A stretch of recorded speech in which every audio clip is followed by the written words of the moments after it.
Greetings, Benjamin J. from Men's Trains with another in the series. Well, look what has just arrived. A Marx 400 in remarkably good condition.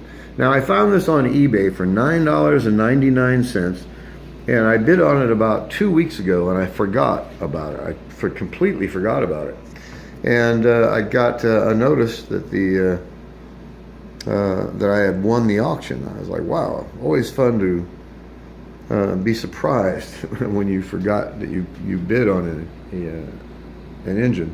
Anyway, Marx 400 came with the original Southern Pacific Tinder with the plastic knuckle coupler on the back. And as you see, the engine is in perfect condition. There's no damage to it at all, not even a lot of play wear nor scuff wear. Actually looks fairly well. And of course, the question is, how does it run? And I took it on the bench, and it sputtered and popped. It hadn't been run for quite a while. And oiled it, lubed it, tuned it, got cleaned up as best I can, and this little engine is just running perfectly. So this is going to be its first run around the rail, pulling 20 Marx cars and its original tender. So let's see how this goes. This is the first trip around the track. eBay, $9.99.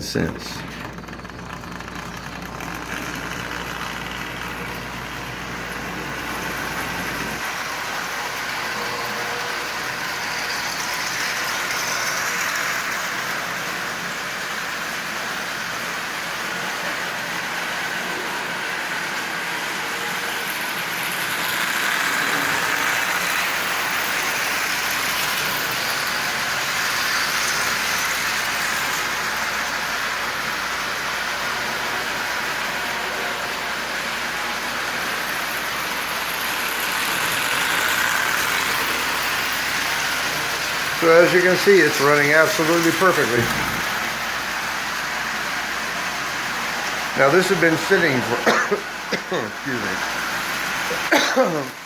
excuse me again. This has been sitting for a very, very long time. It wasn't covered with oxide, but it had been sitting long enough where things didn't want to move anymore. And it was really, really tough and stiff. And like I said, I usually buy these things for parts, but whenever I get them, I do my best to see what it would take to get them running. And then after looking at this, it was obvious that all it needed was a few drops of oil, and that's it. That's all I've done to it. I put a few drops of oil on it. I added a traction tire to the outside wheel just to see if it would help pull, and it did. And other than that, it's just been a few cursory drops of oil, ran it on the bench to break it loose, and now running it on the track, let it pull some weight and begin to break loose again. So, as I always stress, don't overlook the junk. Why somebody was selling it for 10 bucks, I have no idea. With the tender, you know, it's in really decent shape, and it rated more than that. It's worth more than $10. There's no doubt about that. So in any case, I bid on this, forgot about it, and then a couple days ago I got a message saying that I had won it, and I had to go look it up to see what it was. And glad I did. A Marx 400, I can really use this motor, and that's all I buy these 400s for, is to get that single reduction motor out of them.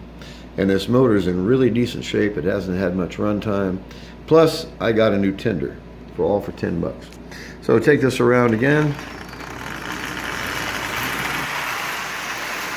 It has plenty of power, pulling 20 cars.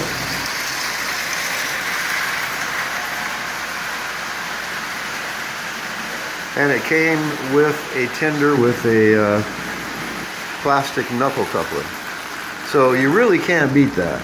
And I'll just leave it in the shell until a metal engine shows up, a Commodore Vanderbilt or a Canadian Pacific, or even some of the stamped engines. Doesn't really matter. In my opinion, a stamped engine, a steel engine, is far better than a plastic one. And I've got lots of these 400s, and like I said, I buy them just for the motors. These motors are the universal replacement for virtually any other Marx engine. So I just want to do a quick video on this. $9.99 came with the original Tinder, and I was the only bidder. It's really interesting. Never quite figured that out. There's absolutely nothing wrong with this engine at all. So I just wanted to do a quick video. As always, if you have any questions, feel free to drop me an email, benstrains@gmail.com. And as always, thank you for watching.